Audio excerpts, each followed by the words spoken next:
सतगुरु मैं गना नंद जी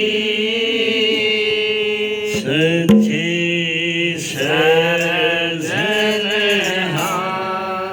प्रीतानंद गुरु शरण में विनती सतगुरु की प्यारी साथ संगत प्रेम से बोलिए प्रेमियों।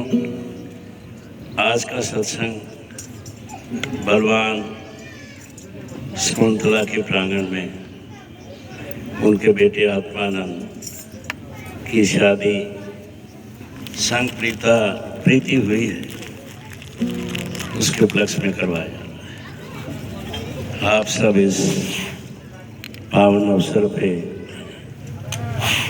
इस परिवार को शुभकामनाएं और आनंद कहने के लिए आए। सतगुरु की दया इस जोड़े पे, इस परिवार पे बने रहे और आप भी खुशहाल रहें, यही सतगुरु के चरणों में मिलती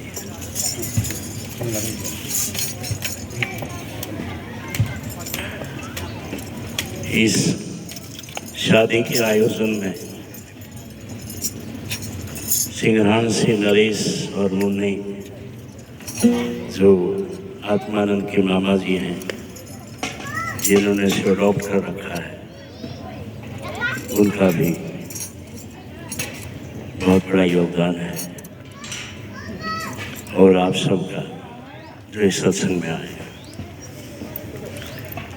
अभी हमने सतगुरु की महिमा की विनती गाई है,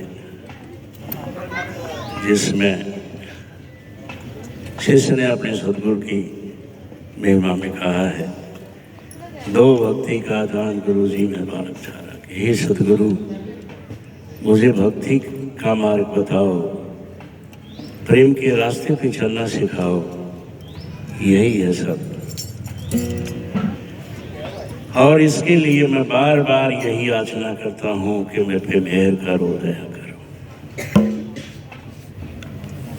आप दया के पूर्ण खजाने, आप दया के खजाने हैं, भरपूर दया है, दयाल है।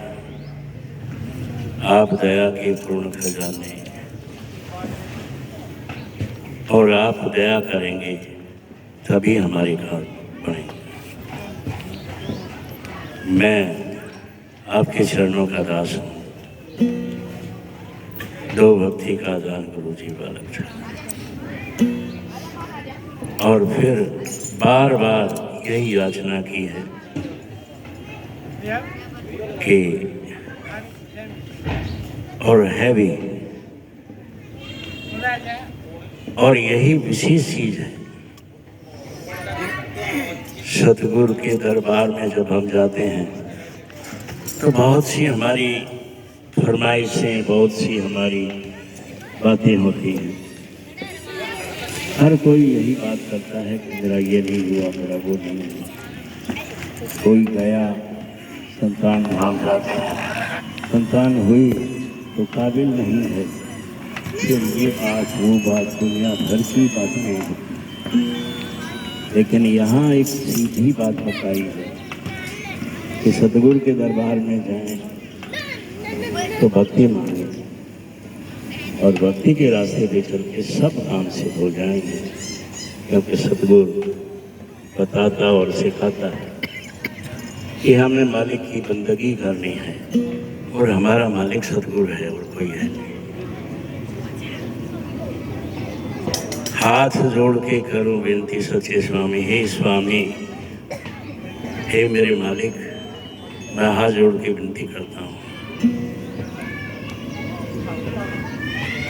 तन मन का है मेरा, तन मन धन सब आप पे निछावर है और मेरा कुछ नहीं है।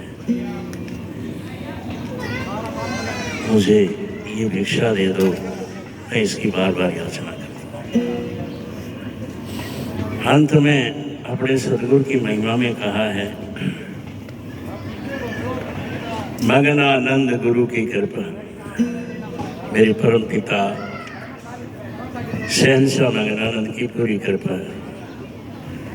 मैं आया शरण तुम्हारी, मैं आपकी शरण में आया हूँ, आपके चरणों का दास बन के रहूं। मगनानंद गुरु की कृपा आया शरण तुम्हारी, भव सागर से पार, मुझे इस भव सागर से पार करना। और हर जीव का सबसे बड़ा दुख यही है, ये जितने बाहरी दुख हैं इनका हर किसी का इलाज है, क्योंकि सतगुरु के सामने चले गए फिर इलाज हो जाए। आप तन से दुखी है, तन से सही हो जाए, पवित्र हो जाए, कंचन जैसी काया आपकी हो जाए। मन से हैं तो मन के विकार भी, और धन की तो हर किसी को कमी रहती है, लेकिन सतगुरु के यहाँ बहुत भंडार है। वो जब आप खाएंगे तो किसी चीज की कमी नहीं रहेगी। सबसे बड़ा दुख जीव का है भवसागर, जिसे 84 कहो, 84 लाख योनियां भुगतने के बाद ये मनुष्य देही मिलती है। परम सतगुरु पिताजी साहब भी बताया करते थे अपने मुखारबिन से, ये 84 लाख योनियों का चक्कर 3.5 करोड़ वर्ष का है, तो देखो कितना लंबा है। इसको भुगतने के बाद ये मनुष्य का जो झोला मिला है, नर नारायण ते मिली है, इसी में रहकर ही जीव इससे छुटकारा पा सकता है। और आने जाने का ये जो चक्कर है ये खत्म तभी होगा जब जो सतगुरु का निज धाम, जिसे सचखंड कहा है, सतलोक कहा है, उनकी शरण में पहुंच जाओगे, फिर बार बार जीना बना नहीं। लेकिन इसके लिए जरूरी है, संतों ने बताया है, जीवत मरिए भवजल तरिए, जीते जी मरना पड़ेगा। और वो यही है कि कमाई करनी पड़ेगी, और बिना कमाई के ये चीज हासिल नहीं। आदि गुरु कबीर साहब ने भी यही संदेश दिया है, काशी के हम वासी कहियो मेरा नाम कबीर, करनी करके पार उतर गए जात वर्ण को नहीं। मैंने करनी की तो मैं पार उतर गया, चाहे मेरी जाति छोटी थी, चाहे मेरा वर्ण छोटा था या मेरा कबीला छोटा था, लेकिन सतगुरु की मेहर थी। उनकी बार बार मैं वही लगाता हूँ जिन्होंने मुझे सतमार्ग पे लगाया, और इस पे चल के मैं अपने जीव पर था। और यही संदेश हमारे, इसी को हमने समझना होगा। ये शब्दों के साथ